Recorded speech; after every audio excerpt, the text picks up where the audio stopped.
Hello children, I welcome you to the second part. This is the second phase of chapter reading completion that we started in phase 1. If you haven't seen that video, I'm giving the link right now. You can click and view that so that you understand what all we have read, what all you need to know about Anne Frank, about Holocaust, why she wrote, क्या उसने diary लिखी, क्यों लिखी, ये chapter किस हालात में उसने लिखा, तो वो इंट्रोडक्शन कंप्लीट और इंट्रोडक्टरी चैप्टर रीडिंग उसमें दी हुई है. So now we proceed to the next page where we were reading. I hope you have seen the first phase of this video, so I'm going to straight away continue from there without much ado. We've just come to know that Anne Frank gives a name Kitty to her diary, and here in this paragraph, on this page, she tells, since no one would understand a word of my stories to Kitty if I were to plunge right in, I would better provide a brief sketch of my life, much as I dislike doing so. उसको कोई शौक नहीं है अपने बारे में ज़्यादा बोलने का, ये उसको फैमिली के बारे में उसको बोलने का कोई खास, she is not interested. She is only interested in talking about her personal self. और ये तब होता है जब किसी का पर्सनल सेल्फ निगलेक्ट हो.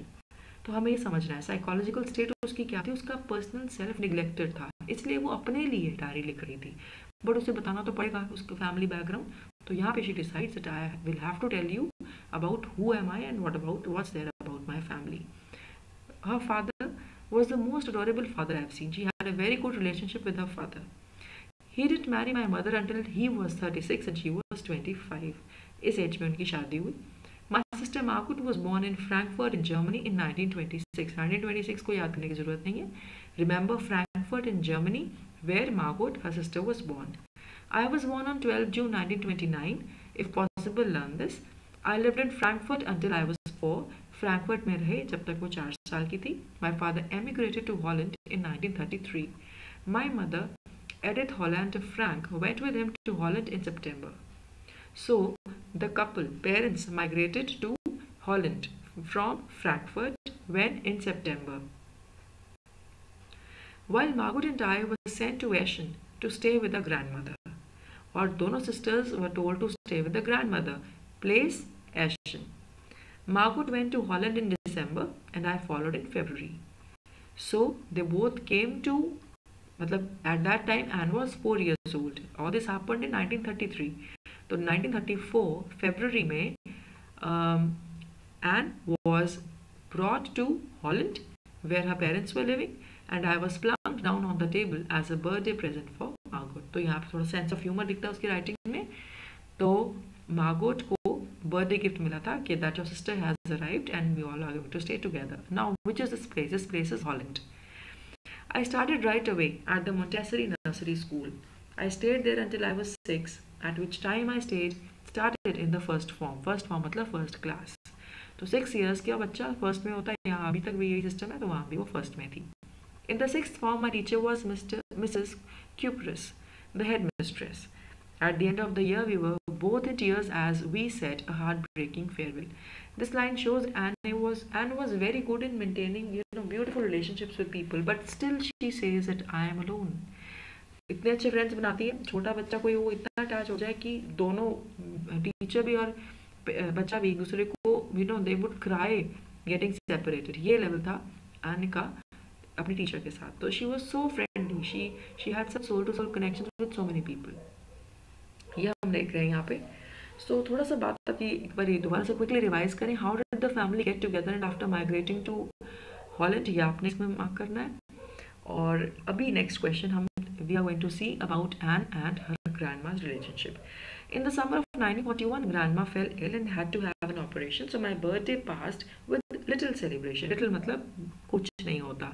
साथ के साथ ग्रामर कर लेते हैं फटाफट से. 3 एक्सप्रेशंस होते हैं, little, a little, the little. मैं लिख नहीं रही हूँ यहाँ पे, इसके ऊपर मेरी ग्रामर की वीडियोस आएंगी आपके पास.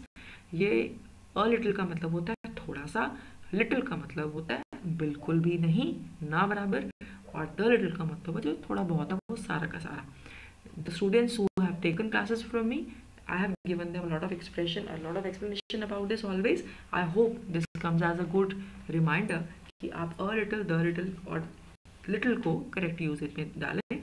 तो past with little celebration. अब जब grandmother अभी expire हुई हैं, तो definitely जून में 1941 में एन का बर्थडे है, it will not have any celebration.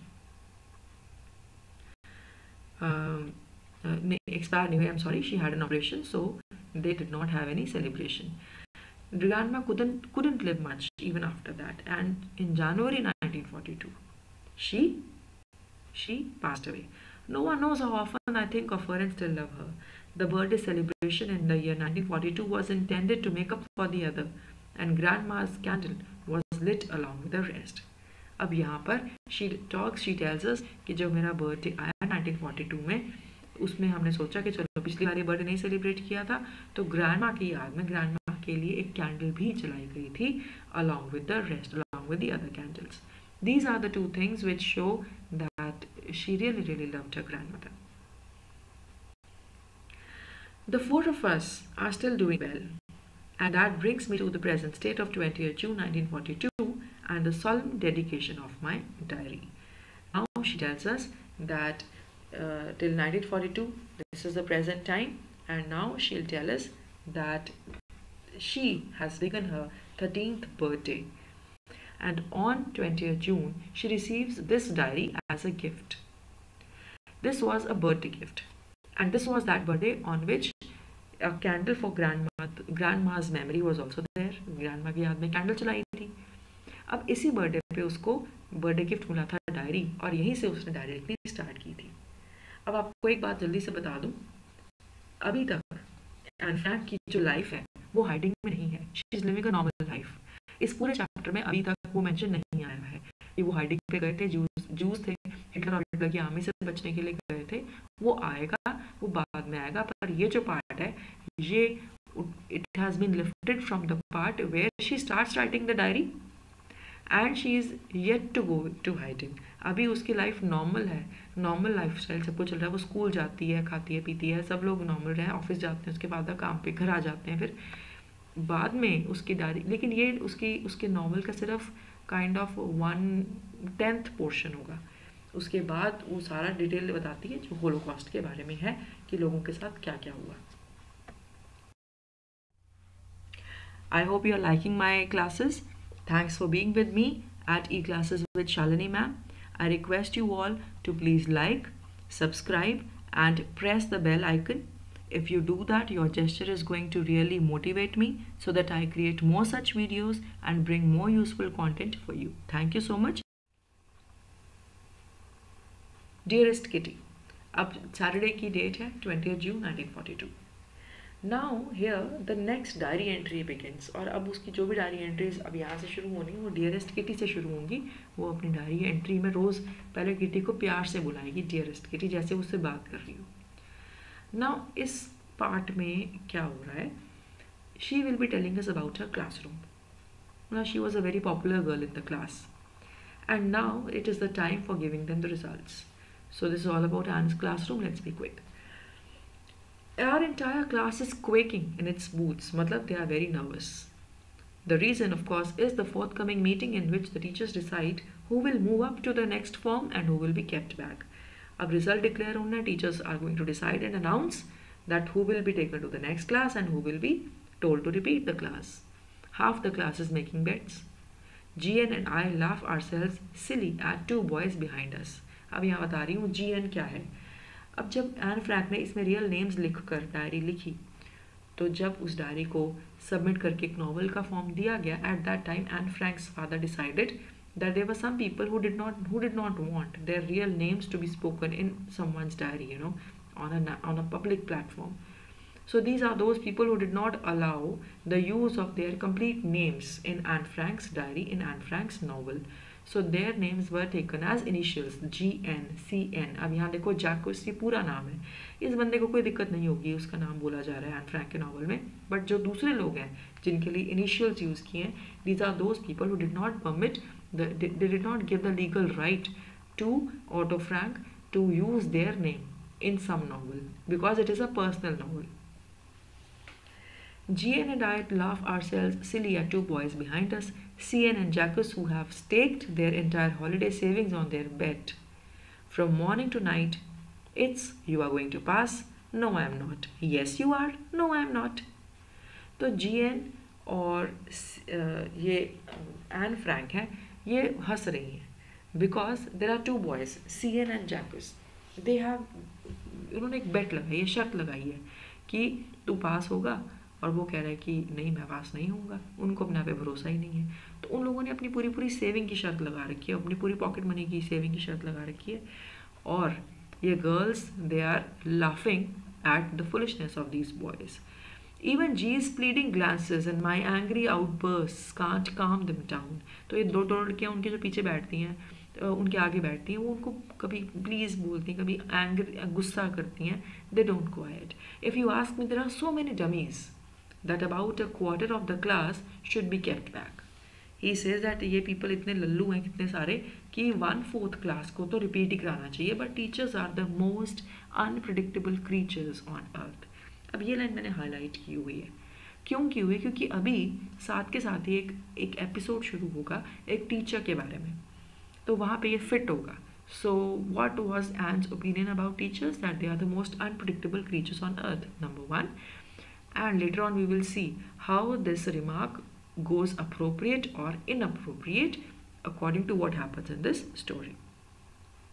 I'm not so worried about my girlfriends and myself. We'll make it. The only subject I'm not sure is maths.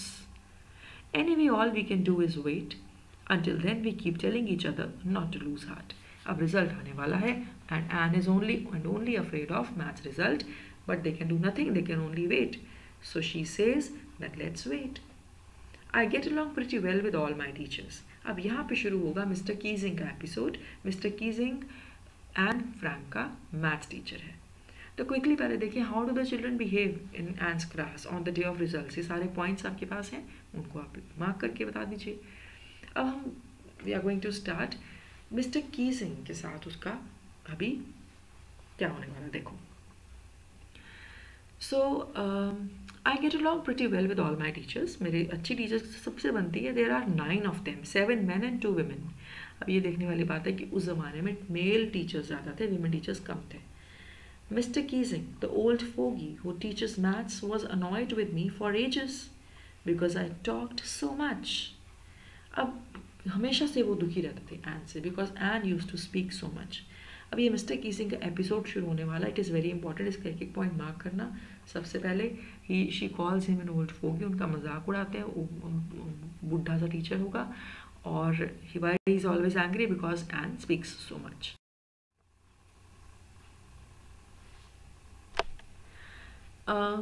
After several warnings, he assigned me extra homework.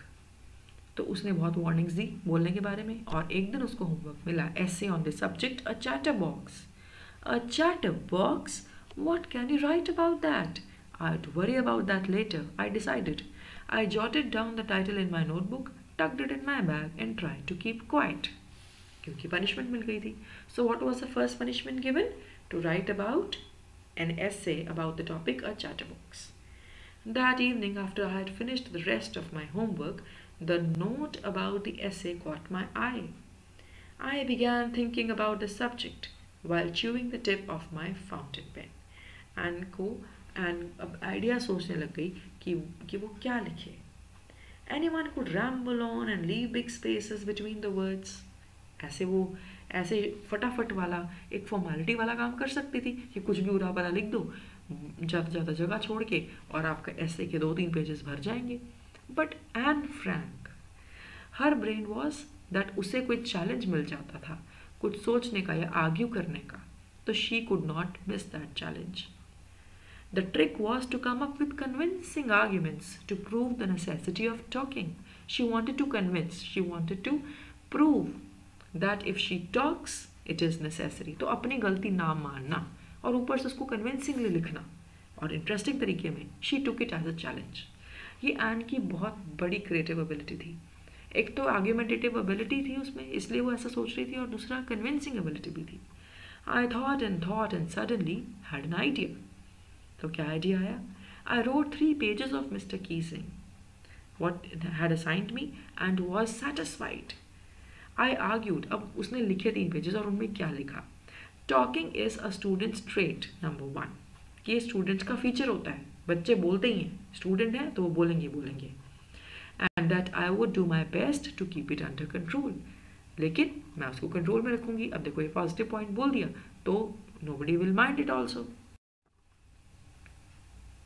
but that I would never be able to cure myself of the habit. कहती लेकिन ये आदत मैं ख़त्म नहीं कर सकती. I cannot cure myself of it. Why? Since my mother talked as much as I did, if not more. And there's not much you can do about inherited traits. And she puts it on her mother. कि ये तो inherited है, मेरे parents से मेरे में आई है, मेरी mother भी इतना ही बोलती हैं. This way she makes that, bullying, that cornered situation into such a funny situation. This shows a sense of humor. Now question for you, how did Anne justify her habit of talking so much? Answer करो, आप इसको answer कीजिएगा. Mr. Keesing had a good laugh at my arguments. But when I proceeded to talk my way through the next lesson, अब next lesson शुरू हो गया और बातें फिर से शुरू हो गई, तो he gives her second punishment. अब आएगी punishment 2. इसको मार्क करो. This time it was supposed to be on an incorrigible chatterbox. Incorrigible मतलब something that cannot be corrected, जिसको कभी सुधार नहीं सकते, ना सुधारा जा सकते हैं वाला ढीठ chatterbox. I handed it in and Mr. Keesing had nothing to complain for 2 whole lessons. अब उसने इसके ऊपर भी एक ऐसे लिख दिया. However, during the 3rd lesson, he had finally had enough. अब तो बहुत ज़्यादा हो गया था 3rd lesson के टाइम पे. And Frank, as punishment for talking in class, write an essay titled Quack, Quack, Quack, said Mistress Chatterbox. अब एंड फ्रैंक को डायरेक्टली चैटरबॉक्स बोल दिया गया इस ऐसे के टाइटल में और उसके ऊपर लिख दिया गया क्वैक क्वैक क्वैक. अब उसको फिर से ऐसे लिखना था. नाउ 3 times राइटिंग एन ऐसे on a similar topic, so 3 punishments given. अब कोई एक्चुअली राइटिंग में क्रिएटिव होगा वही इस काम को पूरा कर सकता है. And still takes his criticism positively. She doesn't feel shy. The whole class roared I had to laugh too, क्योंकि उसकी बेइज्जती हो गई थी. ऐसा टॉपिक उसको बोल दिया क्योंकि ये टॉपिक उसके ऊपर इम्प्लाई करके बोला था. दो आई had nearly exhausted my ingenuity मतलब original creativity on the topic of chatterboxes, it was time to cope up with something else, to come up with something else, something original. My friend San, who was good at poetry, offered to help me write the essay from beginning to end in verse. तो उसने poetical form में पूरा का पूरा ऐसे लिखा with the help of her friend Sanne. And I jumped for joy, और ये खुश हो गई क्योंकि वैसे अच्छा बहुत बन गया. Mr Keesing was trying to play a joke on me with his ridiculous subject. तो कहते मिस्टर कीजिंग जो कि मेरा मजाक उड़ाना चाहते थे इस तरह का घटिया सा सब्जेक्ट लेकर, सब्जेक्ट यहाँ मैथ्स की बात नहीं है, सब्जेक्ट मतलब ये टॉपिक है चैटर बॉक्सेस वाला, with this ridiculous subject, but I had made sure the joke was on him. तो उन्होंने जोक बना दिया मिस्टर कीजिंग के ऊपर ही. कैसे? अपने इस पोइटिकल ऐसे में. तो एन फ्रैंक ने यहाँ पे क्या किया, हमने क्या ट्रेड देखा. She is a girl who takes criticism positively. उसको क्रिटिसाइज भी करो तो भी उसमें से कुछ अच्छा निकाल के ले आती है. She takes her punishment as a challenge which she can duly answer by using her capabilities. And then she tries a level best to put the punishment to best use. Punishment को ही वो use करती है. That is why उसका जो extra ordinary talent था writing का, उसके मरने के बाद उसका नॉवल इतना फेमस हुआ. I finished my poem and it was beautiful. अब उस पोएम में उसने लिखा क्या था. It was about a mother duck and a father swan with 3 baby ducklings who were bitten to death by the father because they quacked too much. Luckily, Mr. Keesing took the joke the right way. He read, तो ये जो उसने story बनाई थी poem की, उसमें एक ducks की फैमिली की स्टोरी बना दी जिसमें डकलिंग्स जो बेबी डक्स थे उनको फादर ने बिटन टू डेथ, दंदियाँ मार मार के उसको बाइट कर करके उसको मार डाला था because they spoke too much. तो उसने ये सिम्बॉलिकली किस तरह से यूज़ करा इस ऐसे को. तो फादर डक कौन हुआ? Mister Keesing. बोलने वाले बच्चे कौन हुए? एन फ्रैंक जैसे. अब मिस्टर कीजिंग जैसे लोग जो एन फ्रैंक को बारी बारी मारते हैं, बारी बारी उनको डांटते हैं कि तुम मत बोलो मत बोलो मत बोलो, तो बच्चा ख़त्म हो जाएगा. बच्चे की ओरिजिनलिटी, क्रिएटिविटी, नेचुरल इंस्टिंक्ट्स ख़त्म हो जाएंगे. तो वो उसको सिम्बॉलिकली ऐसे बोलती है. और शुक्र है कि मिस्टर कीजिंग ने इस बात को, इस सिम्बॉलिज्म को बुरा नहीं मनाया. He took the joke the right way. He read, He read the poem to the class, adding his own comments and to several other classes as well. उसको पोएम इतनी पसंद आई. अब इसके बाद क्या हुआ? मिस्टर कीजिंग का बिहेवियर चेंज हो गया, जो कि वो बहुत ही ओल्ड और बोरिंग मैथ्स टीचर थे, बदल गए. Since then I have been allowed to talk and I have never been assigned any extra homework. क्योंकि मिस्टर कीजिंग को समझ आ गई कि अगर हम ज़्यादा टोकेंगे तो हम बच्चे की ओरिजिनलिटी को मार देंगे. On the contrary, Mr. Keesing's ways always making jokes these days.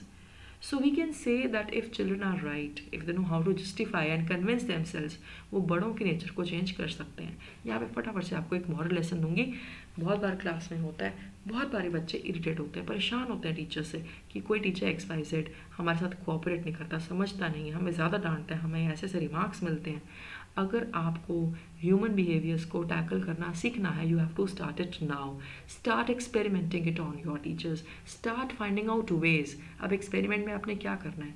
कभी पेशेंस से ट्राई करो, शायद वो टीचर बदल जाए. कभी उसकी बात मजाक में डाल दो. कभी आप अलग से निकल के टीचर के साथ पर्सनली बात करो, पूछो उनसे कि मैम या सर क्या मैं ऐसा करता हूँ, क्या आपको ऐसा लगता है? सॉरी, आगे से नहीं करूँगा. टिप्स दो, क्या करूँ, आप कैसा चाहते हैं मैं कैसा बिहेव करूँ. अगर आप एक पर्सनल कॉन्टैक्ट टीचर के साथ बनाएंगे, I am telling you, you will win relationships for life. सारी ज़िंदगी वो टीचर आपको भी याद रखेंगे, आप भी उनको याद रखेंगे. क्लासरूम में आपको ज़्यादा बेनिफिट होगा. You will improve in your scores, your understanding will benefit. Teacher will start taking more interest in what you do. क्योंकि teachers are also humans. They deal 40 children in, may be at least 40 children in one go. और वो एक बराबर की attention सबको नहीं दे सकते, क्योंकि टीचर्स के पास बहुत काम है. अब ये आपके ऊपर है. अगर 40 में से 10 बच्चे भी पर्सनल इंटरेस्ट लेके टीचर को इंसान समझ के उससे बात करें, अलग से उसे थोड़ा सा पर्सनल कनेक्ट बनाएं, वो personal connect can make wonders. I am telling you, ये मैंने ट्राई किया है, टेस्ट किया है, बच्चों के साथ इस चीज़ को एक्सपेरिमेंट किया है, बच्चों को समझाया और बच्चों ने भी आगे दूसरे टीचर्स के साथ एक्सपेरिमेंट किया. आप एक पर्सनल कनेक्ट बनाओ टीचर्स के साथ. आपको कोई चैप्टर कोई सब्जेक्ट नहीं पसंद, first of all remember that teachers are humans. Don't take them as machines. And if you go and find out that human in them, you are going to find out the best human in yourself. So that was all. I'll not be more philosophical. I'll end the chapter here. That was all about the chapter from the diary of Anne Frank. We have done it in 2 parts. दो parts में किया है chapter. बहुत interesting था, कितना कुछ इसमें सीखने को है. और मेरी recommendation, आप इसका नॉवल ज़रूर पढ़िएगा. So keep excelling in English. For any more detailed help you require, you can always get back to me on my contact number. Have a nice day. Keep enjoying.